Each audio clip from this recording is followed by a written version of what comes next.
हम लोग श्रवण कर रहे हैं गौर पार्षदा एवं गौड़ीय वैष्णव आचार्यों के संक्षिप्त चरित्र के भीतर श्रील माधव गोस्वामी महाराज जी का जीवन चरित्र। आज परम पूज्यपाद नित्य प्रविष्ट विष्णुपाद भक्ति प्रमोद पुरी गोस्वामी महाराज जी का भी तिरोभाव है। सुबह हमने उनके बारे में थोड़ा सा उनकी कृपा प्रार्थना की। अभी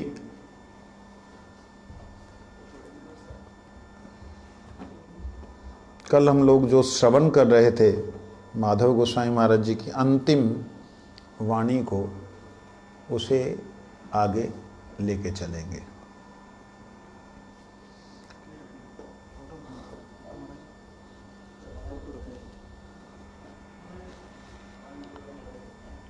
ये तो नीचा हो जाएगा ना, टेबल दूसरा चाहिए ऐसा।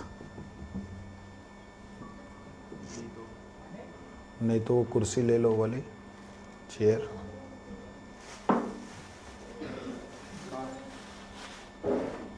वस्त्र ले आओ, वस्त्र।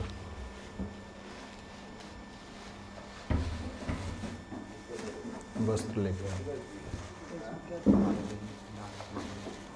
सजा कर। ना वहीं से लेके आओ सजा।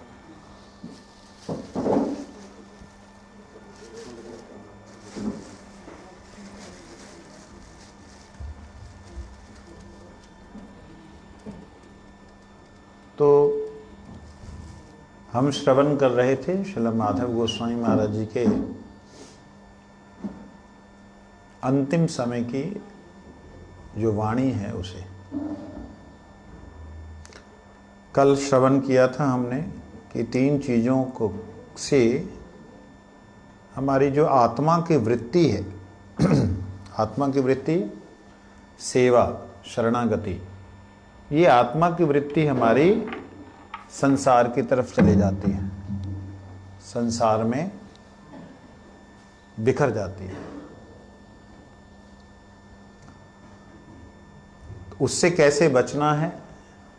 ওখান থেকে কাপড় টাপড় নিয়ে আসো না, এখানে ঢালবে, চলছে সবাই। হ্যাঁ, ভালো আছে, খুব ভালো।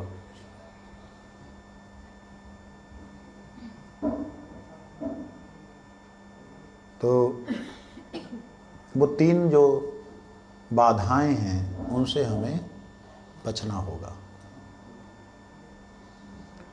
यश की आकांक्षा, लोग हमें भक्त कहें, लोग कहें कितनी बड़ी भक्त है, ठाकुर जी का नाम सुनते ही रोने लगती है। लोग कहें वाह कैसा गाता है, जैसे गाता है ऐसे लगता है मानो भगवान आ गए। ये जो भावनाएं हैं ये दुर्भावनाएं हैं। इससे भगवान की भक्ति नष्ट हो जाती है।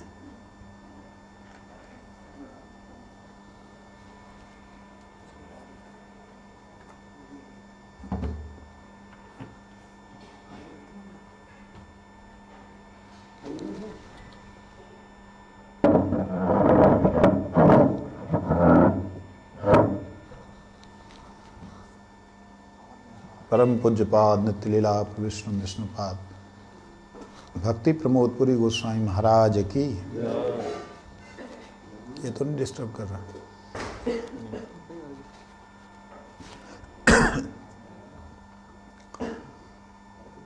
तो ये तीनों आकांक्षाएं, तीनों चीजें, कनक, कामनी और प्रतिष्ठा, इससे हमने बचना है। कैसे बचेंगे? बचने का क्या तरीका है? साधु संगे नाम कीर्तन भागवत श्रवण, साधु संग में हरि नाम संकीर्तन करेंगे।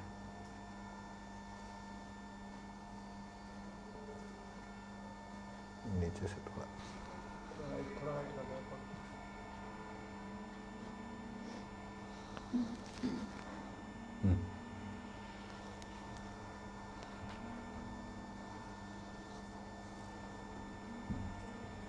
ऊपर रखो।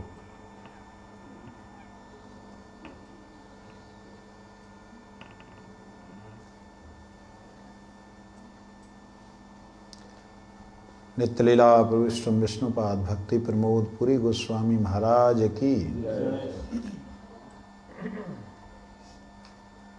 जिनका आप अभी चित्र में दर्शन कर रहे हैं उनका आज तिरोभाव दिन है। आज को अवलंबन करके, आज की तिथि को अवलंबन करके, चतुर्दशी, इसे अवलंबन करके वो नित्य गोलोक धाम में प्रवेश किया था। जगन्नाथपुरी में उन्होंने शरीर छोड़ा था और एक अद्भुत व्यक्तित्व के धनी थे। कैसा व्यक्तित्व था? तृणादपि सुनिचेन तरोरपि सहिष्णुना मानी न मान देन कीर्तनीय सदा हरि। हमेशा मुख में हरि नाम, मान की कभी इच्छा नहीं की और हर किसी को सम्मान देना, सहनशीलता की पराकाष्ठा, इस प्रकार से अपने जीवन में उन्होंने चैतन्य महाप्रभु जी के तृतीय श्लोक को मूर्तिमंत किया। ये इनके व्यक्तित्व का एक विशेषता थी। आज उनका तिरुभाव है, उनके चरणों में हम सब मिलकर प्रार्थना करते हैं। हे श्री पुरी गोस्वामी महाराज, आप भगवान के नित्य धाम में उनकी सेवा में हैं।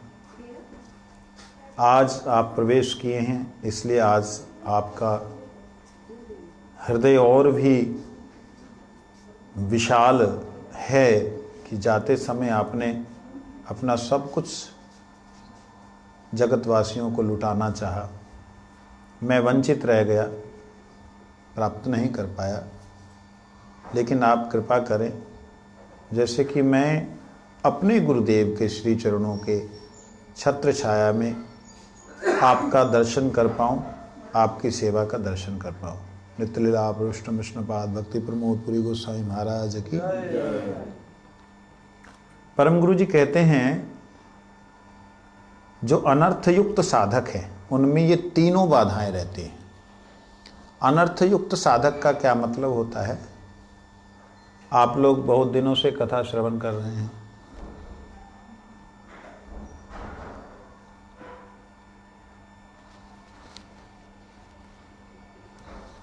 महाराज जी पीछे बैठे हैं इसलिए।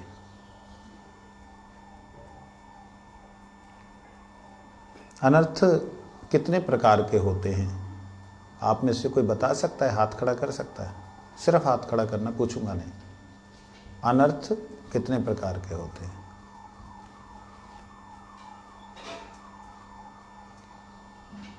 बच्चों में से तो तैयार होंगे। 4 प्रकार के अनर्थ हैं, ठीक है। पहला है स्वरूप भ्रम, दूसरा है असत तृष्णा, तीसरा है हृदय दौर्बल्य, चौथा है अपराध। जिसका जो अनर्थयुक्त जीव होता है वो अपराध करता ही करता है, उससे अपराध होते ही हैं। नीचे रखने के लिए पैरों में कुछ दे दो, ये दे दो।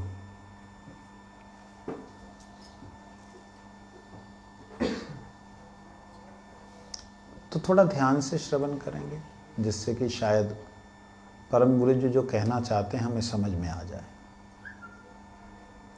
कहते अनर्थयुक्त जो साधक है उनमें ये तीनों बाधाएं रहती ही हैं,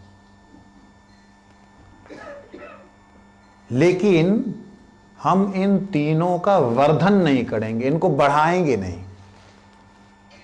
कौन कौन सी? जो लोग कल नहीं आए थे उनके लिए थोड़ा सा मैं रिवाइज कर रहा हूं। कनक, जितनी जरूरत है संसार को चलाने के लिए, बच्चों के भविष्य के लिए, उसको छोड़ करके उससे अतिरिक्त इकट्ठा करना, गृहस्थी के लिए, बाबा जी और सन्यासियों के लिए अपने अपने बैंक बैलेंस बनाना, ये कनक नाम का बाधा है। धन संपदा की नाम की ये बाधा है जो जीव को इस संसार में, अहम और अस्मिता जीव की इस संसार में खींचती है कि मेरे पास ये है, मैं इतना धनी हूं। ये एक बाधा है। कनक। कामिनी, अपनी पत्नी को, अपने पति को छोड़ करके किसी दूसरे के पास में सुख की इच्छा करना, ये बहुत बड़ी बाधा है। और फिर तीसरी बाधा जो कि चंडालनी की तरह है, वो है प्रतिष्ठा, मान सम्मान। देखिए, हम बचपन से सुनते हैं कुछ ऐसे काम करो कि जग में नाम करो, कुछ ऐसे काम करो कि तुम जग में नाम करो। और लेकिन गौड़ीय संप्रदाय में आने के बाद में कहते हैं नाम दुनिया करे करे, लेकिन तुम्हारे हृदय में नहीं आना चाहिए कि मैं कुछ कर गया, मैंने कुछ किया। अगर आ गया तो तुम्हारा भजन कभी भी पूर्ण नहीं होगा। भजन पूर्ण होने का मतलब भगवत प्राप्ति नहीं होगी।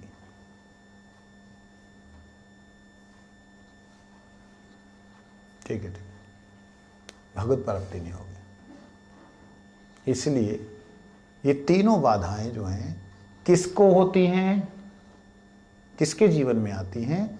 जो अनर्थ युक्त है। अनर्थ युक्त किसे कहते हैं, उस बात को हम श्रवण करें, थोड़ा ध्यान दीजिए। 4 प्रकार के अनर्थ हैं। अनर्थ का मतलब ना अर्थ, अर्थ मतलब जरूरत। जिसकी जरूरत नहीं है उसे अनर्थ कहते हैं। जरूरत नहीं को अनर्थ, वो जिसकी जरूरत नहीं वही हमारे ऊपर हावी है, वही हमारे साथ में है, उसी को लेके हम चल रहे, ये है अनर्थ। स्वरूप भ्रम, मैं कौन हूं? मैं ज्योति स्वरूप हूं, जहां मैं वो हूं जो अंदर से बोलता कि नहीं ये ना कर, इसको कर लेते हैं। मैं वो हूं जहां मैं ये हूं, गर्मी लगती है मुझे, ठंडी लगती है मुझे, मैं कौन हूं? मैं ये हूं जिसको ठंडी भी लग रही है, गर्मी लग रही है। जब मैं वो हूं जो कह रहा है कि चल ठंडी लग रही है रजाई ले ले। जब मैं वो हूं जो इस ठंडी और गर्मी से बिल्कुल अलग है। मतलब जब हम बेहोश होते हैं तो हमें पता ही नहीं होता है कि शरीर कहाँ है, ठंड में है, गर्मी में है, किसमें है। एनेस्थीसिया देने के बाद में आत्मा रहती है, बंदा रहता है, लेकिन अनुभव कुछ भी नहीं होता। मैं हूं कौन, पता ही नहीं है। किसी से भी पूछो, आपका नाम, बोले विकास, अच्छा आपका नाम विकास, आगे गुप्ता, विकास गुप्ता, ठीक है। अच्छा, आप जब जन्म हुआ था तो आपका नाम उसी वक्त अंदर से आया था, निकला विकास, ऐसा है? ऐसा है? कुछ दिनों बाद नाम रखा, इसका मतलब आप थे, आपका नाम नहीं था। आप कौन थे? कल्पना करके देखो, उस समय को याद करो जिस समय आप माता के गर्भ से प्रकट जन्म लिया, और उस वक्त आपका कोई नाम नहीं, आप कौन हो? बड़ी बड़ी आंखें करके देखता है, कौन है ये सब? अंदर तो ये सब कुछ था नहीं, ऐसे बड़ी बड़ी आंखें करके देखता है, कौन हो? बार बार कान में डालते, मेरा बिक्कू, मेरा बिक्कू, बिक्की, विकास, विकास, पता नहीं क्या क्या नाम डालते रहते। बाद में जैसे कुत्ते को हम बुलाते ना, ए टिंकू इधर आ, वो कुत्ता दुम मिला के आता, उसको नहीं मालूम टिंकू मतलब मैं हूं। टिंकू बोलने से मतलब वो सोचता है कि मैं हूं। ऐसे ही हमारा ऊपर नाम थोपा गया। कैसे थोपा गया? बार बार बार बार बहन बोल रही, माँ बोल रही, भाई बोल रहा है, दादाजी बोल रहे, माताजी, सारे अरे सब वही बार बार बोल रहे। तो हमारे अंदर क्या बैठ गया कि मैं विकास गुप्ता हूं।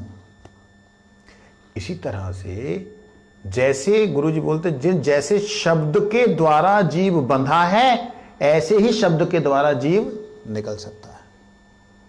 गुरुजी कहते हैं शब्द की असमूर्त शक्ति है। Word has a ट्रेमेंडस power. सिर्फ शब्दों से जीव फंसा है, मैं इसका हूं, मैं इसका हूं, मेरा ये नाम, मेरा वो नाम। इस शब्द सुन सुन के तो फंसा, तो अब शब्द सुन सुन के ही निकल सकते हो। स्वरूप भ्रम मतलब अपने शरीर का परिचय हम देते हैं, अपना परिचय हम जानते नहीं। जब हम अपना परिचय नहीं जानते, जब हमें पता ही नहीं लग रहा कि मैं कौन हूं, तो मैं जो चाहूंगा वो भी उसी के अनुसार ही तो चाहूंगा जैसा मैं सोच रहा हूं। अगर आपको मालूम पड़े कि आप पाकिस्तानी हो, आपके पिताजी फ्रीडम फाइटर थे, मालूम पड़ जाए, तो आप हिंदुस्तान में भी रह के कुछ उसके बारे में सोचोगे कि मेरे पिताजी ने पाकिस्तान को आज़ाद कराने के लिए लड़ाई लड़ी थी। आएगा कि नहीं आएगा? आएगा ना। हिंदुस्तान में रह के भी वहीं की जय जयकार करोगे। लेकिन कल्पना करके देखिए, अगर आपको ये मालूम पड़े कि आप ये हो ही नहीं शरीर जो दिखाई दे रहा है, तो आप जितनी एनर्जी शरीर के लिए लगा रहे हो वो एनर्जी आप लगा पाओगे जिस दिन मालूम पड़ेगा। अभी तो मालूम नहीं पड़ रहा है। जिस दिन मालूम पड़ेगा कि आप जिस घर में रह रहे हो वो घर आपका है ही नहीं, वो आदमी तो हॉस्पिटल से चुरा करके आपको लेके आया था जो आज भीख मंगवा रहा है। अगर मालूम पड़ जाए जिस घर में रह रहे हो जो भीख मंगवा रहा है आपसे, वो आदमी हॉस्पिटल से चुरा के लेके आया था। आप तो एक बड़े सेठ साहूकार के बेटे हो, मालूम पड़े तो आप बताइए, क्या आप वहां रहना चाहोगे? क्या फिर भीख मांगना चाहोगे? आप तो चाहोगे कि 10-20 लाख रुपए भैया तू ले, मेरे को छोड़, है कि नहीं? ये है स्वरूप भ्रम।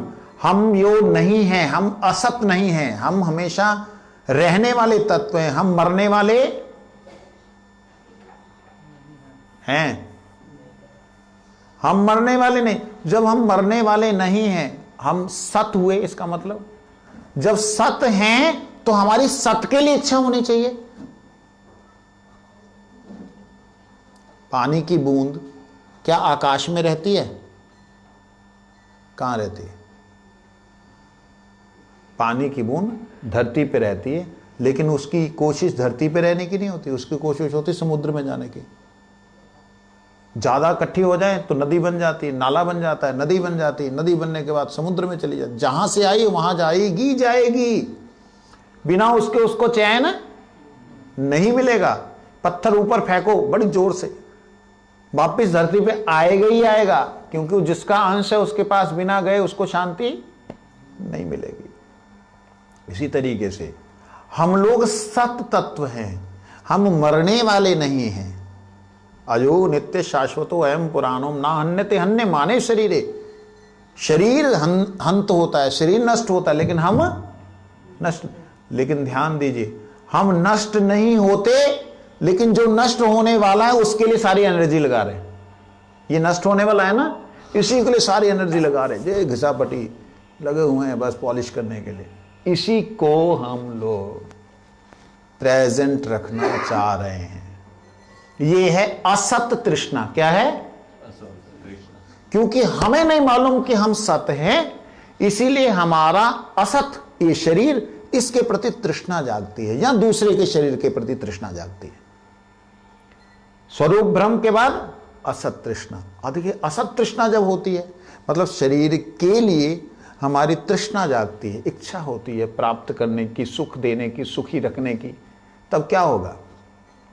हृदय थोड़ा दुबला हो जाता है। हृदय दुर्बल है मतलब अंदर थोड़ा दुबलापन आ जाता है। मैं क्या करूं, अगर मैं तिलक लगा के जाऊंगा ना तो बॉस मेरे को, क्या करूं, चलो थोड़ा हल्का लगा लूं गुरुजी, हल्का लगा लूं। चल ठीक है यार, तू लगा ले किसी तरीके से, हल्का लगा ले।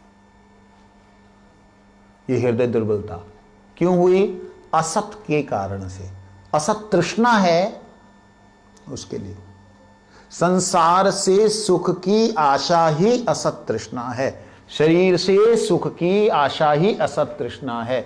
इस शरीर के सुख का कहीं रुक ना जाए, शरीर का सुख कहीं रुक ना जाए, इसके लिए ही हमारे साधन भजन में कमजोरी आती है और हृदय दुबला पड़ जाता है। कैसे दुबला पड़ जाता है? क्या करूं, अगर वहाँ पे जाकर के शादी में कुछ नहीं खाया तो महाराज भजन तो ठीक है, अपनी जगह है, आत्मा का भजन तो आप, शरीर से क्या लेना देना, शरीर का काम शरीर करे, आत्मा काम आत्मा करे, भजन तो आत्मा ने करना है, शरीर को जो मर्जी दे दो। कुछ लोग ऐसे भी हैं, वहाँ जाएंगे शादी में, क्या करें, अगर प्याज नहीं खाएंगे बना हुआ तो दुखी हो जाएंगे वो लोग, इसलिए प्याज लहसुन तो, इतनी तो छूट होनी चाहिए। ये हृदय की दुर्बलता है। क्यों? आप असत संसार में रहना चाह रहे हो। ये असत तृष्णा जो है, इस असत शरीर में आप रहना चाह रहे हो, जो कि आपके पिताजी नहीं रह पाए, आपके दादाजी नहीं रह पाए। आपसे छोटे चले गए, आपसे बड़े चले गए, आपके बराबर के चले गए, गर्भ में चले गए, गर्भ से निकल के चले गए, खाते हुए चले गए, सोते हुए चले गए, ना जाने जितने आए उतने चले गए। आप क्या गारंटी लेके बैठे हो? ज़्यादा से ज़्यादा 50 साल और, बच्चे लोग 70 साल और। इसके बाद क्या हम में से, आज की डेट को नोट कर लीजिए, आज की डेट से 100 साल बाद हम में से कोई भी मनुष्य नहीं रहेगा। आज की डेट से 100 साल बाद हमारे में से कोई भी मनुष्य नहीं रहेगा, दूसरे ही आए हुए होंगे, है कि नहीं? तो ये 100 साल का जो टाइम है हमें बहुत बड़ा लग रहा है, लेकिन आप विचार करके देखिए कितना बड़ा। आपकी एज कितनी? 65? 61 साल आपके बीते। थोड़ा सा आंख बंद करके देखो, वो 61 साल आपको सपने की तरह लगेंगे, और ऐसे लगेगा उसमें से एक दो इंसिडेंट आपके जो दिलो दिमाग में बैठे होंगे वही याद आएंगे। जैसे व्यक्ति रात को सोने के बाद उठता है, उठने के बाद में उसके सामने एक आधा दृश्य सपने का याद रहता है, ऐसे ही 61 साल बीत गए सपने की तरह। गुरुजी कहते हैं, ये जो बीता सपने की तरह, आने वाला क्या होगा? वही तो सपना ही होगा। गुरु महाराज जी कई बार बड़ा मतलब ऐसे शब्दों को बोल देते थे, लेकिन वो शब्दों के अंदर गंभीरता इतनी होती थी कि वो बाद में समझ में आते हैं। तो ये विचार करने वाली बात है। स्वप्न की तरह बीता। आप अपनी अपनी एज को देख लीजिए कैसे गई। 28 साल, 30 साल, 25 साल, 12 साल, 15 साल, कैसे गए? स्वप्न। और सपने में थोड़ा सा कुछ याद रहा, बाकी सारा भूला हुआ, और उसको भी जो याद करते हैं वो भी पूरा याद नहीं आता। तो ऐसे असत संसार में जो आपके साथ नहीं है, नहीं रहेगा, उस संसार के प्रति जब ज्यादा ही हम अपने हृदय को लगाते हैं तो हृदय के अंदर दुबलापन आ जाता है कि मेरे को थोड़ा खा लेने में क्या है, चल आज माला नहीं हुई कोई बात नहीं, कल मैं डबल कर लूंगा, क्या जा रहा। ये हृदय के अंदर जो दुबलापन आता है भजन के लिए, भक्ति के लिए, ये आगे आपका नुकसान कर देता है। क्या करता है? अपराध करा देता है। क्या अपराध करा देता है? देखिए, विशेष रूप से किसी को शुगर हुई हो, मिठे का लोभी है, दुबलापन क्या करता है? वो आज ले लो कुछ नहीं होता, लेकिन वो आप देख नहीं पा रहे, रोग बढ़ रहा है, समझ नहीं पा रहे हो, सिर्फ 4 इंच की जीभ के बाद वो रोग बढ़ रहा है। वो जो आप गलती कर रहे हो उससे आपको नुकसान हो रहा है। इसी प्रकार से आत्मा का नुकसान हो रहा है, हम समझ नहीं पा रहे हैं। क्या नुकसान हो रहा है? आत्मा का भी नुकसान होता है। जी हां, होता है। क्या नुकसान होता है? आत्मा की जो शक्ति है, क्या शक्ति है आत्मा की? भक्ति। आत्मा की शक्ति क्या है? वो जो भक्ति है, आत्मा की शक्ति, वह शक्ति मन के द्वारा शरीर में लगने के कारण नष्ट हो रही है। यही अपराध है। इसी को कहते हैं अपराध। मतलब किसी से आप पैसा ले रहे हो इसलिए कि मैं आपको रिटर्न दूंगा, डबल करके दूंगा, ले रहे हो और ले करके आप उसको जुए में उड़ा रहे हो, सब कुछ लेके जुए में उड़ा रहे हो क्या रहा है? अंत में जो था वो सब नष्ट। ये अपराध है। इसी प्रकार से हमारा मन असत तृष्णा में लिप्त होने के नाते हृदय के अंदर दुर्बलता पैदा कर देता है कि चल थोड़ा सा तो सुख मिल ही जाएगा। वो थोड़े से सुख के चक्कर में वो सारी आत्मा की शक्ति को नष्ट कर देता है और अपराध कर बैठता है। अपराध बहुत तरह के होते हैं। अब उन सब का चिंतन करने का समय नहीं, हम आगे पढ़ते हैं कि क्या परम गुरु महाराज जी माधव गोस्वामी महाराज आगे क्या बोलते हैं। कहते हैं हमने इनको समादर नहीं करना, इनको हमने आदर नहीं करना। ये जो कनक कामनी प्रतिष्ठा है ना, ये लोलुपता, इसे असत कहते हैं। कनक भी नहीं रहेगा, कामनी भी नहीं रहेगी, और प्रतिष्ठा भी संसार में नष्ट हो जाएगी। ये तीनों चीजें नहीं रहेंगी। ये असत के प्रति हमारी लोलुपता जो है, इसके प्रति आसक्ति जो है, इसको हमने समादर नहीं करना है, मतलब इसको संभाल के नहीं रखना है। आए उसको लगा देना है। रुपया आया, लगा दिया। स्त्री को ठाकुर जी की सेवा में लगा, चलो एक कर्म, कल तूने ये बनाया था, आज ठाकुर जी के लिए बनाते हैं, लगाओ। पति को काम में लगा दो, आपने कल जो सब्जी काटते काटते गड़बड़ की, आज ये ऐसे ऐसे काटो, चलो लगा दो। पति पत्नी सब लोग भगवान की सेवा में अगर लग जाएं तो उसमें असत तृष्णा सत तृष्णा बन जाएगी। उसका आदर नहीं करना। जो चीजें कनक कामनी प्रतिष्ठा मान सम्मान मिला है, तो उस सम्मान को हम भगवान की सेवा में लगाएंगे। कैसे लगाएंगे भगवान की सेवा में? लोग हम बड़ा आदर करते हैं, जी आओ, आप आ गए, जी आ गए। वहां जाकर के भगवान नाम की चर्चा, किसी भी तरीके से कनक कामनी प्रतिष्ठा को भगवान की सेवा में लगाया जा सकता है। यदि हम उसका वर्धन ना करें, उनको आदर ना करें, तब लग सकता है। आगे कहते हैं परम गुरु जी, मेरा जाने का समय हो गया। तीर्थ महाराज सब समय मठ में नहीं रहते हैं, प्रचार में जाना पड़ता है, इसलिए जगमोहन प्रभु पर देखभाल के लिए जिम्मेदारी है। जगमोहन प्रभु परम गुरु महाराज जी के गुरु भाई थे। मेरी अस्पताल जाने के लिए इच्छा नहीं थी, लेकिन वैष्णवों की इच्छा पूर्ति के लिए जा रहा हूं।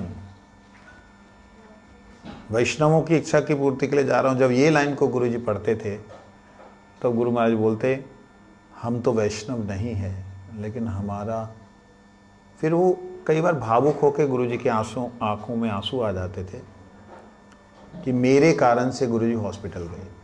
क्योंकि परम गुरु जी ने ये बोला था, मैं हॉस्पिटल नहीं जाने का इच्छा तब, लेकिन शिष्य तो शिष्य ही है। अरे बीमार हो रहे तो हॉस्पिटल नहीं ले। जैसे अभी बाबा जी की तबीयत खराब हो रही थी तो ऑक्सीजन का लेवल डाउन हो गया, हमने तुरंत ऑक्सीजन लगाई। हम ये सोच लें बाबा जी जा रहे हैं, जाने दो, तो ठीक नहीं। शिष्य का तो कर्तव्य होगा कि भाई,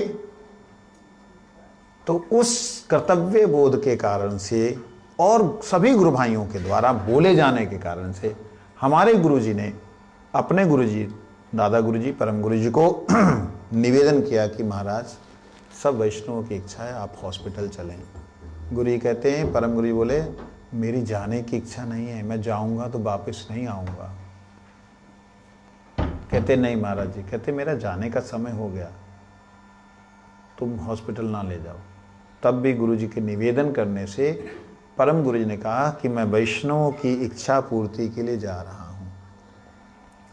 मेरी कर्कश कथा के कारण तुम लोग दुख ना मानना। मैंने बहुत कई बार हार्श लैंग्वेज यूज की है, बड़ा ही कई बार कर्कश बोला है।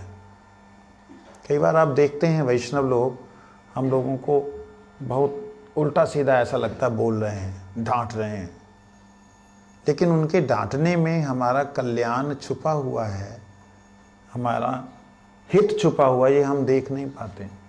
माँ के थप्पड़ में कितना प्यार होता है ये हम तब समझ नहीं पाते, लेकिन जब खुद माँ बनते हैं तब मालूम पड़ता है कि अगर वो थप्पड़ पड़ा नहीं होता तो शायद मैं सुधरी नहीं होता, या सुधरा नहीं होता। परम गुरु महाराज जी जिनकी भी हित के लिए उन्होंने कर्कश वाणी बोली, थोड़ा सा हार्श बोल दिया, परम गुरु कहते हैं उसके कारण से तुम लोग दुख ना मानना। जो मैंने तुम्हें कड़वा बोला उससे तुम दुख ना मानना, मुझे क्षमा करना। अपने शिष्यों से एक गुरु किस प्रकार से बोल रहे हैं। यही होते हैं गुरु, इन्हीं को कहते हैं गुरु। जो वैष्णव जन हैं वो लोग मेरे सेव्य हैं, ये शब्द के ऊपर पूर्णतया उनका जीवन था। जितने भी वैष्णव हैं वो मेरे सेव्य हैं। सेव्य का मतलब मैं उनका सेवक हूं, वो मेरे मालिक हैं। तो वैष्णव बोलने का मतलब ये नहीं बोलने कि उनके बड़े गुरु भाई। वैष्णव मात्र से जो भी भगवान की सेवा कर रहे हैं, हरिनाम कर रहे हैं, वो सारे के सारे मेरे सेव्य हैं। ये उन्होंने प्रैक्टिकल में किया, दिखलाया। मैंने उस दिन भी बोला था कि किस प्रकार से उन्होंने वैष्णव सेवा के लिए अपने आप को लगाया। उनके यहाँ पे जब भी कोई फंक्शन होता तो जितने गुरु भाई हैं, जितने महात्मा लोग उनके उस वक्त महापुरुष लोग थे, उन सबको बुलाते थे और सभी लोग बड़े आदर के साथ आते थे कि महाराज जी के यहाँ प्रोग्राम, हम सब चलेंगे, बहुत आदर के साथ। और उनकी सेवा में कुछ ब्रह्मचारियों को नियुक्त करते थे, जिनमें से एक हमारे भारती महाराज जी भी थे, भक्ति विज्ञान भारती गोस्वामी महाराज, जो कि हमारे गुरु जी के गुरु भाई थे। मतलब आप देखिए कि उन्होंने भी शरीर छोड़ दिया है अभी 2 साल पहले, 3 साल हो गए, 2017। उन्होंने भी 17 में गुरु जी भी गए तो 6 महीने के अंदर ही चले गए ना, 4 महीने गुरु जी के जाने। तो वो भारती महाराज जी को और अनंग प्रभु को और हमारे भक्ति प्रसाद पुरी महाराज जी को, इन सब को, वो ब्रह्मचारियों को और सन्यासियों को अपने गुरु भाइयों की सेवा के लिए भेजते थे। देखो तुम वो जो महाराज है, उन 3 महाराजों का तुम व्यवस्था देखना, तुम इनका देखना, तुम उनका, और कुछ को ऐसा रखते थे ओवरऑल देखने के लिए कि सबका व्यवस्था ठीक चल रहा है, उसको देखना। ऐसी सेवा की मतलब ऐसी सेवा करवाते थे परम गुरु जी कि जिससे लगता था कि हाँ, हम वैष्णवों के पास बैठे। और फिर विशेष रूप से बोलते थे, देखो ये वैष्णवों के अंदर देखना नहीं कि इनको ये अच्छा नहीं लगता खाने में, वो अच्छा नहीं लगता, तुम बोलो, तुम सोचो इनको खाने का लोभ है, ऐसा कभी नहीं सोचना। उनको जो अच्छा लगता है वही भोजन देना, उनके लिए अलग से बनाना। और हम लोग क्या, ले ये वैष्णव थे। मैं अपनी बात बोल रहा हूँ, मैं कलकत्ता में था तो कुछ दादा गुरु जी का ये जो तिरोध्यान लीला है उस समय की बात है, तो कुछ वैष्णवों ने, गुरु जी के गुरु भाई थे, उन्होंने विशेष रूप से 15-20 तरह के पकवान बनाए और जनरल पब्लिक के लिए खिचड़ी और लफड़ा सब्जी होती ना, लफड़ा सब्जी, मिक्स वेजिटेबल, वो, खीर और चटनी, ये 4 चीज़ें। और जो ये 15-20 आइटमें बनी हैं वो उनके जो कलेक्शन देते हैं, हर महीने कलेक्शन देते, उनके लिए उन्होंने स्पेशल अरेंजमेंट कर रखा है अपने अपने कमरे में अलग अलग। तो मैं एक कमरे में गया, मेरी भूख लगी थी, दोपहर के 3-4 बज गए थे, नीचे सेवा में थे। उसके बाद जब गया मैंने वहाँ जाया, हाँ वाह बढ़िया खाया, खाने खुने के बाद गुरु जी के कमरे में गया। गुरु जी अंतर्यामी है, मैंने प्रणाम किया। गुरु जी कहते, जो खाया विष खाया, जो खिलाया विष खिलाया। मैंने कहा, तो गुरु जी ने क्लियर किया उसको, कहते जो भगवान गुरु है ना, जो भगवान के लिए जो नहीं हुआ, जो वैष्णवों के लिए नहीं हुआ, वो अपना अपना लोक के लिए करना, ये विष खिलाया, विष।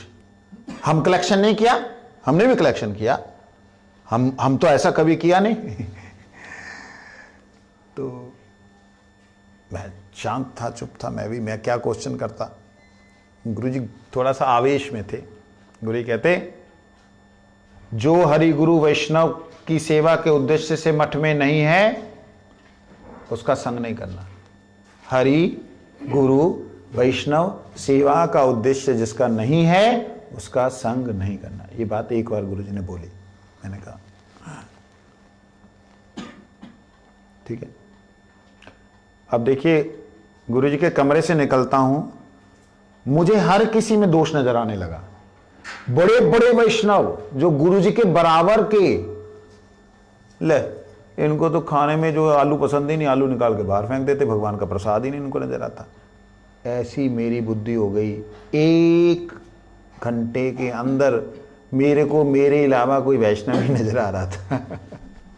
मैं ही शुद्ध बुद्ध हूं, बाकी सब। हे राम, वो रात बीत गई। सुबह होते ही मैं सबसे पहले गुरु जी के कमरे में गया, मैं प्रणाम किया। मैंने कहा गुरु महाराज जी। कहते क्या हुआ? मैंने कहा महाराज वो मेरा तो बुद्धि खराब हो गया। कहते क्या हुआ? मैं कहा मेरे को तो कोई वैष्णव नजर ही नहीं आ रहा, सब में दोष नजर आ रहा है। तो गुरु जी हंसने लगे, यही बद्ध जीव का लक्षण है।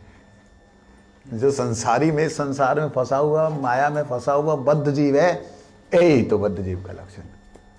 मैंने हाथ जोड़ा, नीचे सिर किया। गुरु कहते देखो, इस संसार में कोई भी जीव ऐसा नहीं है जिसके अंदर कोई गुण ना हो।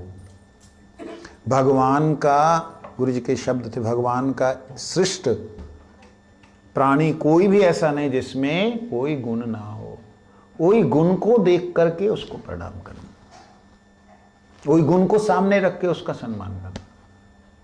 ये बात तो गुरु जी ने 89 में बोली मेरे को, लेकिन आप के सामने निष्कपटता से कह रहा हूं, 2003 में जाके समझ आई। भूली नहीं मेरे को, लेकिन 2003 में जाके बैठी। हाँ, मतलब हर आदमी में कुछ ना कुछ क्वालिटी तो है। तो वैष्णव सेव्य हैं, मैं उनका दास हूं। अक्सर हमारे स्वरूप के बारे में पूछा जाए तो जीवेर स्वरूप है क्या?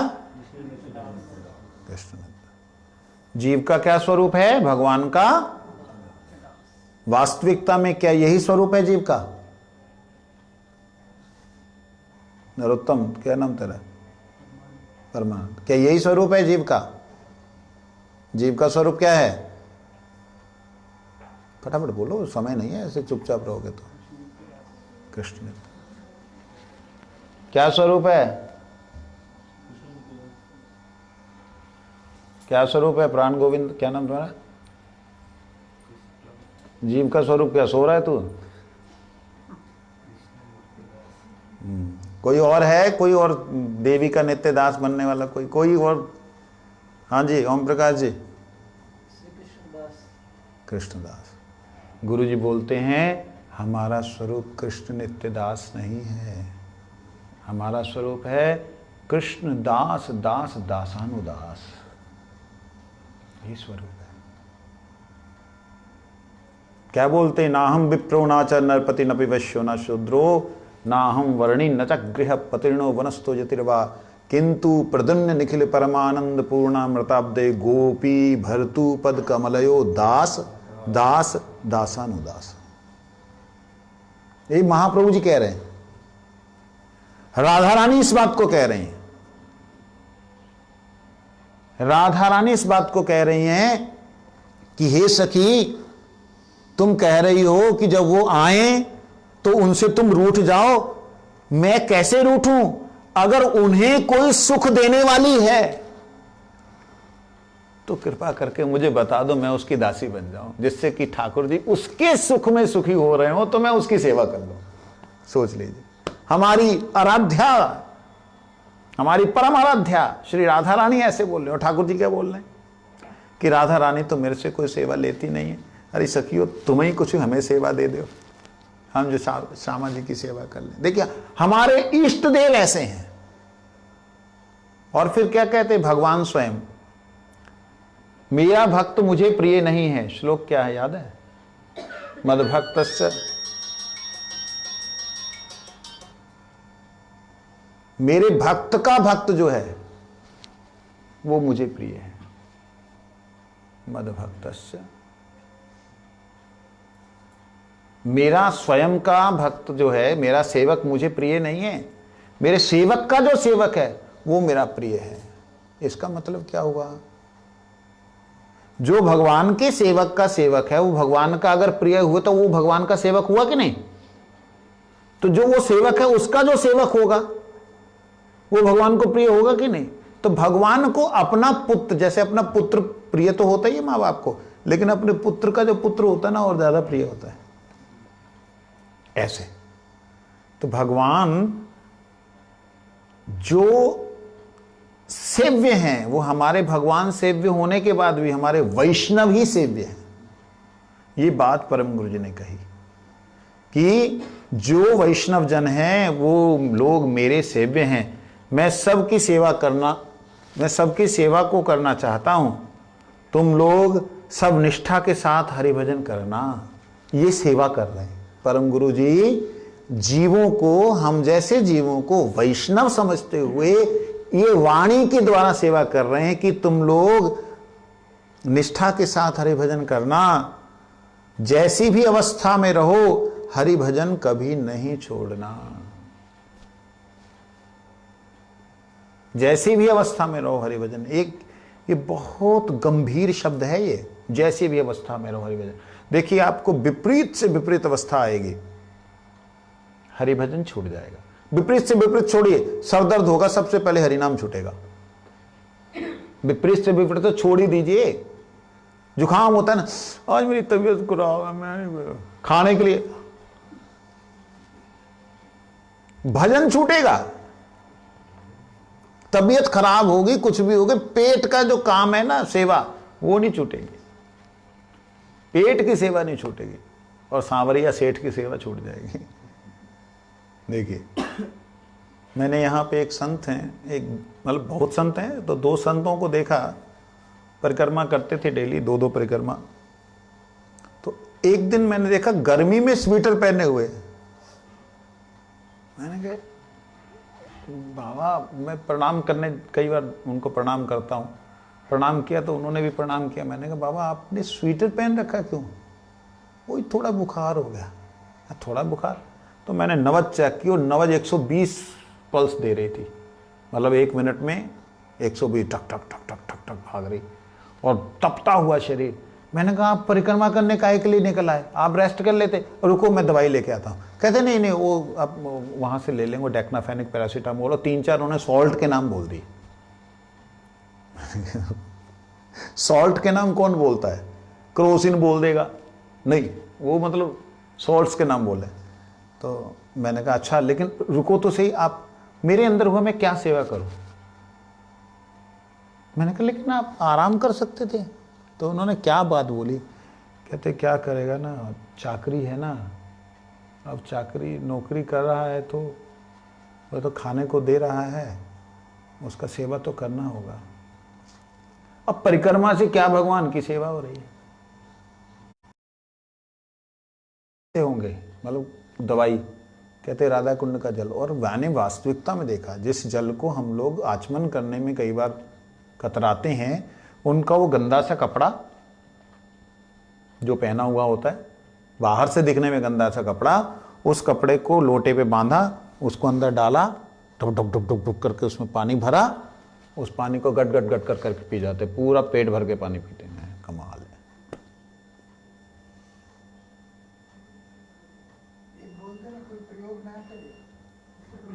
तो आपने बोल ही दिया। मैं वो बोलने जा रहा था मैं कुछ दूसरे तरीके से, लेकिन आपने डायरेक्ट बोल दिया। मैंने देखा जिसको हम आचमन करने में हमको ऐसा लगता है कि कितनी स्मेल आ रही है। अरे राधा कुंड का जल, राधा कुंड राधा रानी है, ये हमारी दृष्टि में तो है ही नहीं। जिनके लिए वो राधा रानी है, राधा रानी उनके लिए है, वो हमारी दृष्टि में है नहीं, तो हमारे लिए है नहीं, हमारे लिए राधा कुंड का जल है। और मैं उस वक्त मैं देख के हैरान रह गया इस चीज को। कट कट कट कर लोटे, पुतला सा सूखा सा शरीर चल रहा है। इस प्रकार के महात्मा लोग, आप मत कोशिश करना। आप तो ये वाला पानी भी बिना फिल्टर के नहीं पीते भैया। जो कि हमारे मजदूर और गांव के लोग, कहीं फिल्टर नहीं लगा, सब लोग हजम कर जाते। अगर करनी होगी कोशिश, पहले इसको पियो 4 दिन बिना फिल्टर किए, 1 दिन के अंदर हालत खराब हो जाएगी। जब ये पानी से हालत खराब हो जाएगी तो किसी कुंड के जल को 3 ड्रॉप लेना, ड्रॉप ऐसे जल लिया, मुंह लगाया, होठ में जितना आया उसी को लेना है। इसको बोलते हैं आचमन, पान नहीं, ये आचमन है। ठीक है, तो विषय पे वापस आते हैं। तो ये वैष्णव लोग ही हमारे सेव्य हैं, उनकी ही सेवा हमारा लक्ष्य है। कहते हैं तुम लोग निष्ठा से भजन करना। निष्ठा से भजन का मतलब क्या होता है? भजन में पक्की तरह स्थित रहना, निश्चित रूप से स्थित रहना। निष्ठा, निश्चित स्थिति, यह है निष्ठा। तो इसलिए वंशा कल्पतरुश्च कृपा सिंधु पतितानां पावने वैष्णवभ्यो नमः। थोड़ा सा और बाकी है, कल इसको पूरा करेंगे और उसके बाद में परसों से पुजारी प्रभु जी शाम की कथा करेंगे।